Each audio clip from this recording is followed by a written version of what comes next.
Hello বন্ধুরা, অনেক দিনের একটা স্বপ্ন পূরণ করতে আজকে আমি রেডি হয়ে গেছি। এক্ষুনি বেরিয়ে পড়ব। তো এই দেখো, বেরিয়েও পড়েছি আমি আর আমার বরমশাই। তো দুজন মিলেই অনেক দিন ধরে প্ল্যান করছি, কিন্তু হয়ে উঠছে না। ওর কাজের সময় পাচ্ছে না ও, আমিও দু এক সময় দিতে পারছি না, মানে ওর হয়তো আমার হয় না সময়, এরকম। তো যাই হোক, আজকে অনেক দিনের সেই স্বপ্নটা পূরণ করতে সময় দুজন মিলেই বের করে নিলাম। তো এখন চলছি রাস্তা দিয়ে, যেতে যেতে এই দেখো, এটা হলো বগুলা বাজার। তো এখান দিয়েই যাচ্ছিলাম, তাই তোমাদের একটুখানি শেয়ার করে দিলাম আশেপাশে। তারপরে এই দেখো, এই ব্রিজটার এখানটায় এসে একটু আমরা দাঁড়ালাম তোমাদের এই ভিউটা দেখানোর জন্য। জাস্ট ওয়াসাম লাগছিল।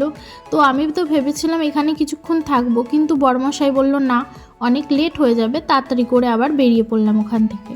তাই তোমাদের আর সেরকম কিছু দেখাতে পারিনি। তবে ওই ব্রিজটার জায়গাটার নাম আমি জানি না, তোমরা যদি কেউ জানো সেটা আমাকে বলো। তারপরে তো আমরা অনেকটাই চলে এসেছি তারকনগর স্টেশন অবধি। তো এখান থেকে আমরা যাচ্ছি সেই জায়গায়। অবশ্যই আমি তোমাদের সাথে কোথায় যাচ্ছি সেটা শেয়ার করব, একটু ওয়েট করো। কারণ আমার আজকে সত্যি অনেক দিন ধরে এই স্বপ্নটা ছিল, আশা ছিল যে আমি এই জায়গায় যাব। সবার মুখে মুখে শুনি, কিন্তু আমার আর সময় হয়ে ওঠে না যাওয়ার। কিন্তু আজকে অনেক দিন পরেই আমার সেই সময়টা হয়ে গেল। হয়তো তার ইচ্ছে ছিল, সেই জন্যই সেখানে আমি যেতে পারছি। তো ঠিক আছে, চলো যাওয়া যাক।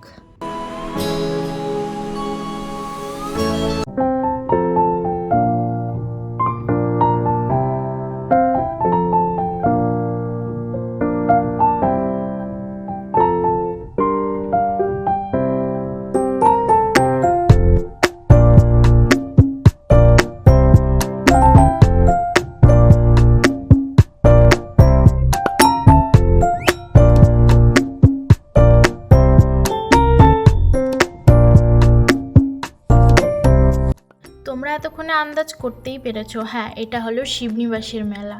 তো এই মেলায় আসার জন্যই আমি এত দিন ধরে অপেক্ষা করছি, সেই কবে থেকে। তবে একটা কথা জানতাম না, এখানে রাম সীতা মায়ের মন্দিরও আছে। তবে এখানে এসে সেটা জেনে তো আমার আরও আনন্দ হচ্ছিল। তবে ভোলে মহেশ্বরের কাছে এতদিন আসার স্বপ্নটা আজ আমার পূরণ হলো। অবশ্যই ভোলে বাবা চেয়েছিল বলেই আমি এই শিবনিবাসের ভোলেনাথ মন্দিরে আসতে পেরেছি। চলো এবার ওপরে গিয়ে তোমাদের দেখাই মন্দিরটা। প্রথমেই আমরা রাম সীতার মায়ের মন্দিরে যাব, গিয়ে তোমাদের সাথে সেটাই শেয়ার করব। তো পেছনে হলো ভোলেনাথের মন্দির, আর এটা হলো রাম সীতা মায়ের মন্দির। তো এই দেখো, চলো এটা রাম সীতা মায়ের মন্দিরটাই তোমাদের প্রথমে আগে দেখিয়ে দিই। তো এই দেখো, এটা হলো শিবনিবাসের রাম সীতা মায়ের মন্দির। তো খুব সুন্দর মন্দিরটা, আর ভেতরে রাম সীতা মা সত্যি অপূর্ব সুন্দর লাগছিল। আমার তো সত্যি তাদের দেখে প্রাণ মন সব জুড়িয়ে গেল। আমি তাদের একটু দক্ষিণা দিয়ে দিলাম, পুরোহিতটাকে দিয়ে নমস্কার করে নিলাম। আর এই দিকের গেটগুলো বন্ধ ছিল, সেই জন্য আর এইদিকে আর যাওয়া হলো না। তারপরে ওখান থেকে তো বেরিয়ে আসলাম।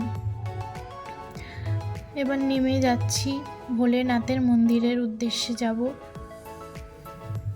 তো এই হলো ভোলে বাবার মন্দির। এখানেই আমরা একটু দর্শন করব ভোলেনাথের। তবে এখন দেখছি সব গেটগুলোই তালা দেয়া। তবে একটা মন্দিরের গেট খোলা আছে বলে সামনে, ওটা হলো অনেক বড় শিবলিঙ্গ। তো মন্দিরগুলো সত্যি খুব সুন্দর, আমার তো ভালোই লাগছিল। এখানে প্রত্যেকটা মন্দিরে আমি ঘুরছিলাম। তারপরে যেতে যেতে এখানকার বিখ্যাত এই পপকর্নের মতো দেখতে, এগুলো ভাজা, এগুলো তো ভুট্টা দিয়ে ভাজে, কিন্তু না, এগুলো অন্য কিছু দিয়ে একটা ভাজছিল, আমি তো নামটা জানি না। তোমরা যদি জানো যে এগুলো কি দিয়ে ভাজে তাহলে অবশ্যই বলো। তবে একদম ছোট ছোট সাইজের আর কি, ফল দিয়ে এগুলো ভাজছিল। তারপরে এই দেখো, আমরা এই মন্দিরে আসলাম। এখানে এই মন্দিরটাই পুজো হচ্ছে, সবাই এখানে এসে জল ঢালছে। তারপরে এখানে একটা ঠাম্মা এসে বলল যে তোমাদের তিলক পরিয়ে দিই। তো আমি পড়লাম, ওকে পরিয়ে দিল। তারপরে আমরা এই যে এই এশিয়ার বৃহত্তম শিবলিঙ্গ রাজরাজেশ্বর মন্দির, এখানে আমরা আসলাম। দ্বিতীয় বৃহত্তম আর কি। তো এখানে এসে মনটা আরও ভরে গেল বাবা ভোলেনাথের শিবলিঙ্গ দেখে। এত বড় শিবলিঙ্গ আমি কখনো দেখিনি, আজ প্রথম দেখলাম। আমার তো মন জুড়িয়ে গেল। আর ক্যামেরায় মনে হচ্ছে কিন্তু ছোট, কিন্তু না, এইটা অনেক বড় শিবলিঙ্গ। দেখতে পাচ্ছ আশেপাশে মানুষগুলো যে হাঁটছে তাদের থেকেও কিন্তু অনেক বড়। তা এত বড় শিবলিঙ্গ দেখে সত্যি আমার মনটা অনেকটা ভরে গেল। আর এখানে এসে এত সুন্দর সুন্দর জিনিস দেখতে পারবো, মন্দিরগুলো এত ভালো সুন্দর। আমি না সত্যি আশা করিনি, কিন্তু সত্যি আমার এখন খুব আনন্দ হচ্ছিল। আমার তো এখান থেকে যেতেই ইচ্ছা করছিল না। আর তারপরে এই পাশেই আছে চুন্নি নদী, তো এখানে আসলাম। এসে ওই দেখো ওইদিকে হলো বাঁশের ব্রিজ, তোমাদের সাথে সেটাও শেয়ার করলাম, মানে পারাপার করার জন্য। এপাশের মানুষজন ওপাশে যাচ্ছে, ওপাশের মানুষজন এপাশে, হয়তো এটা শর্টকাট রাস্তা সেই জন্য। আর এইখানে জল মাঝে মধ্যে শুকিয়ে যায়, আবার এরকম ফুলে ফেঁপে ওঠে।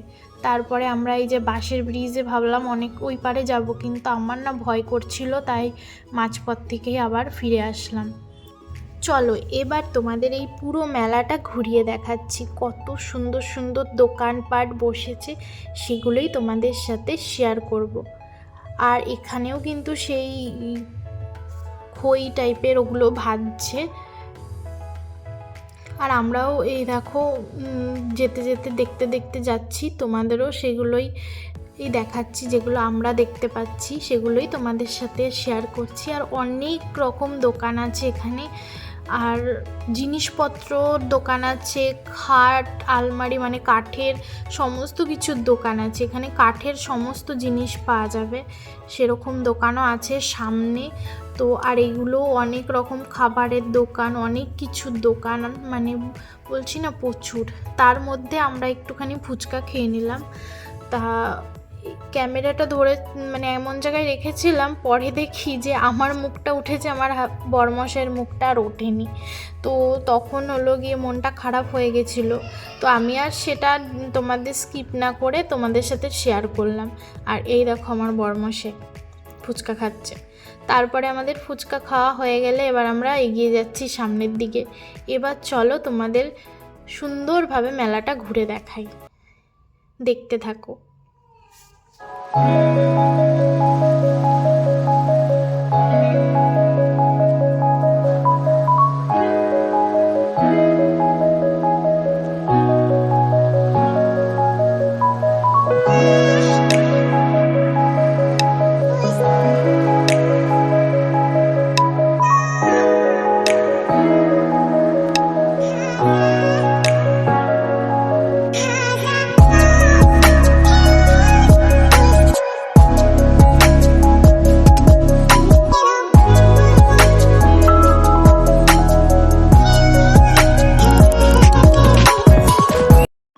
তারপরে এই দেখো মেলায় ঘুরতে ঘুরতে হট করে চোখে পড়লো ঢেকি।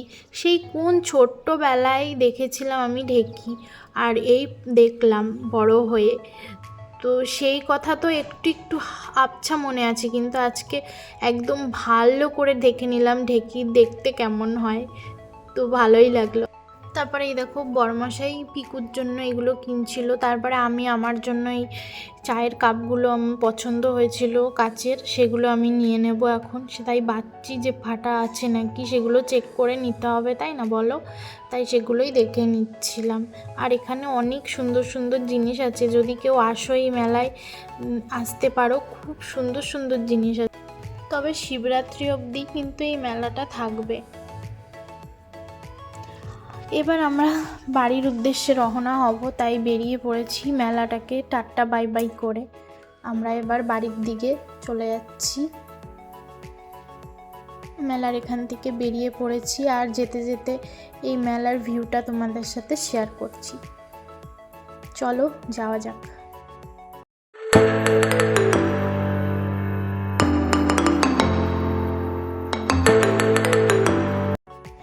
এই যে আমরা এই শিবনিবাসে যাওয়ার যে রাস্তাটা ভোলেনাথের কাছে, সেখান থেকে মেন রোডে উঠে পড়েছি। এবার আমরা যাচ্ছি বাড়ির দিকে।